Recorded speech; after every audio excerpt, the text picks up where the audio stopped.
তো বন্ধুরা, আমরা যখন সাধারণ মানুষ, আমরা কোথাও গেলে সাধারণভাবেই যাই।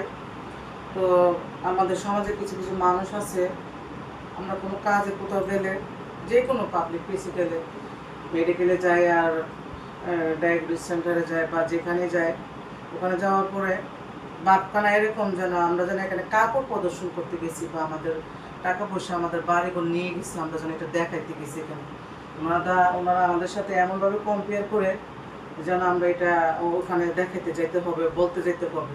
আর ওনাদের বিহেভটা এত খারাপ, প্রথম ভাবে যে আমরা কিছুই বুঝি না, আমরা অশিক্ষিত আর আমাদের কিছু নাই। ওটা মনে করে আমাদের সাথে যা মন চায় তাই ব্যবহার করে। তো আমরা কিছু মনে করি না, কারণ এটা ওদের কালচার, ওরা করবে।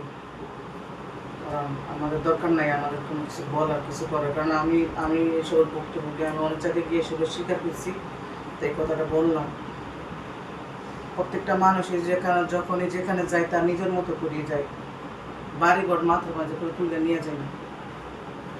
তো কিছু কিছু মানুষ এমন একটা ভাব দেখায় যে আমরা একেবারে কিছু বুঝি না, আমরা একেবারে মানে কি বলবো, আমরা কিছু জানিও না, বলতেও পারি না, আমাদের একবার কিছুই নাই, এমন একটা ভাব দেখায়।